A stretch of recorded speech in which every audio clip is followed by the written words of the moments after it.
Dostlar, Real Madrid ilə bağlı transfer xəbərləri gəlməyə davam edir və növbəti məlumatı sizlərlə bölüşürəm. Florian Wirtz, Bayer Leverkusenin ulduz futbolçusu bu yay Real Madrid'e qoşula bilər. Bunun üçün Real Madrid heyətdə olan və əmək haqqısı, yəni məvacibi çox olan futbolçulardan biri ilə vidalaşmalıdır. Yəni bir qədər əvvəl paylaşdığım videoda əgər məsələn Rodrigo Real Madrid'dən getsə, ola bilsin ki Real onun yerinə Enzo Fernandez, Martin Subimendi və yaxud Florian Wirtz'i transfer eləsin. Wirtz həm də Xabi Alonso'nun seçimidir.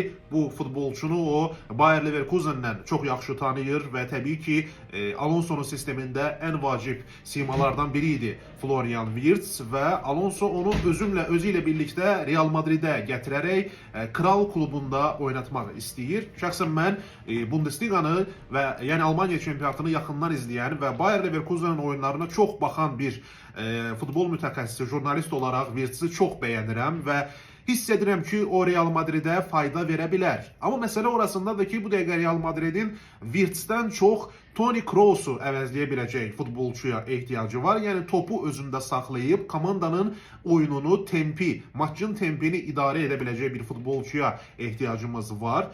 Təbii ki Xabi Alonso məndən və digər futbol sevərlərdən, azarkeşlərdən daha çox bilir. Hər halda o daha yaxşı bilir ki onun sisteminə hansı bir futbolçu lazımdır. Sadəcə olaraq mən öz fikrimi və son xəbərləri sizlərlə bölüşürəm.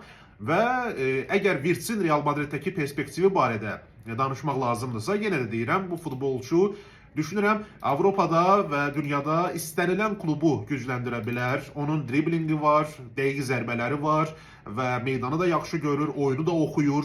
Ona görə o Real Madrid'e faydalı ola bilər. Sadəcə əsas məsələ odur ki, Xabi Alonso onu Real'ın sisteminə, Real'ın üslubuna tam olaraq uyğunlaşdıra bilsin. Sizlər nə fikirləşirsiniz? Florian Wirtz transferi reallaşa bilərmi? Təqribən 140-150 milyon avro ödəmək lazımdır ki bu futbolçu Real Madrid'e gəlsin və aranızda Almanya çempionatını, Bayer Leverkusen'in maçlarını izləyənlər varsa, sizlər də Wirtz ilə bağlı öz fikirlərinizi mənlə bölüşə bilərsiniz. Digər Madridistalar isə təbii ki bu transferlə, bu potensial keçidlə bağlı fikirlərini şərh bölməsində yazsınlar. Həmişə olduğu kimi oxuyub cavablandırmaq mənim üçün çox xoşdur.